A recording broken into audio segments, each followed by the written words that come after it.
최하, 예, 반갑습니다. 내과 최원장입니다. 요즘 이제 병원에 오시는 주요 환자분들이 두 그룹인데, 이제 연말이니까 검진하러 오신 분들 내시경 해야 되고, 이제 다른 그룹은 계절성 이제 감기랑 또 이제 호흡기 감염 때문에 오신 분들이 많으세요. 그래서 호흡기 감염에 대해서 한번 얘기를 해볼까 합니다. 제일 많은 게 최근까지는 이제 A형 독감이었어요. 독감이 유행 시기가 있거든요. 보통 12월이 피크, 1월까지 이제 A형 독감이 유행을 하고요. A형, B형을 나누는데 A형이 훨씬 아프고 열도 훨씬 심합니다. 그래서 A형 독감을 앓고 나면 내년에는 독감 예방접종 해야지 했다가 또 까먹으시죠. 그래서 밑에 한번 영상 보시면 독감 예방접종 시기랑 맞아야 되는 이유에 대해서 제가 영상 올려놨습니다. 그리고 이제 4월까지 두 번째 인플루엔자, 그러니까 독감이 유행을 합니다. 이게 보통 3, 4월에 학생들이 개학을 하면 B형 독감이 확 퍼져요. 그래서 A형 독감, B형 독감. 그래서 11월부터 4월까지 독감을 유행을 합니다. 그래서 최근에 이제 근육통이 심했거나 두통이 심하고 열이 나는데 뭐 타이레놀 먹고 버티시는 분 많은데 이게 약이 완전히 다르기 때문에 병원에 와서 독감 키트 검사로 간단하게 10분 만에 진단 내드릴 테니까 오시면 됩니다. 두 번째, 코로나가 같다고 생각하시죠? 아직 너무 많습니다. 하루에도 저는 좀 권장을 하는 편이라 코로나 검사를 해보시고 코로나 진단 받으면 의아해하시는 분들이 많아요. 옛날에 내가 코로나 걸렸을 때는 열도 많았고 사경을 헤맸는데 지금은 뭐 열도 안 났고 아니면 미열이 좀 났고 그렇게 심하지 않고 뭐 그냥 두통만 좀 있었고 콧물이 좀 나서 왔는데 검사하라고 해서 내가 오해를 했다. 검사 뭐 비용 때문에 검사를 하나? 이렇게 직접 얘기하신 분도 있었어요. 절대 아닙니다. 이게 코로나19가 지금 아직까지 소멸되지 않고 형태가 바뀌었어요. 제가 체감하기로는 훨씬 균이 약해지고 훨씬 많이 퍼지도록 균이 바뀌었습니다.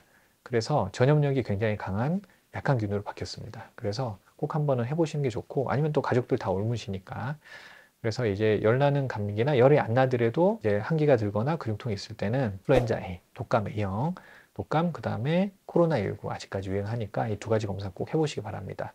그리고 계절 감염이 또 있겠죠. 이 계절에 도는 박테리아가 있습니다.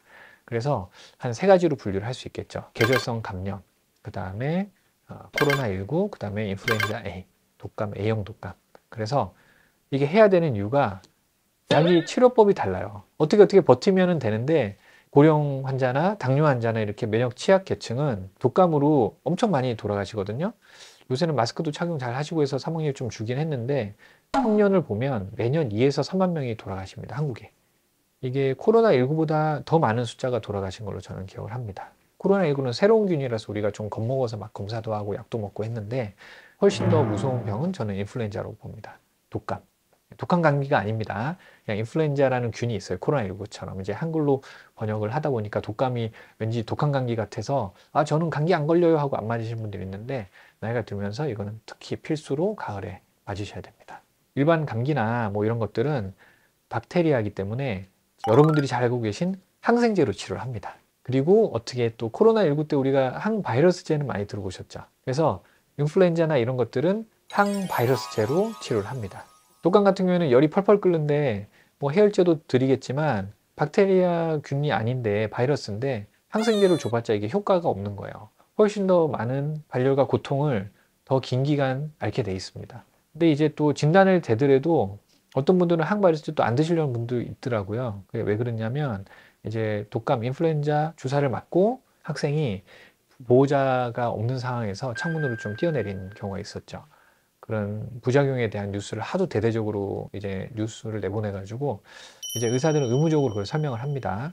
그래서 항바이러스제를 쓸 때는 한 이틀 정도 독감 걸린 환자들은 보호자가 잘 챙겨주세요. 어린이들 창난 현상이 생길 수 있으니까 주의해서 관리를 좀 해주세요. 이틀 정도는 그렇게 하고 저희가 주사를 씁니다. 근데 약을 쓰면 열이 뚝 떨어져요. 막 39도이던 게 금방 좋아지니까 계절 감염으로 고생하지 마시고 이 세 가지 치료법도 다르고 진단법도 다르니까 꼭 병원에서 의사 선생님이랑 독감이나 코로나 검사를 통해서 정확한 진단과 투약을 받으시고 빨리빨리 치료를 하시면 좋겠습니다.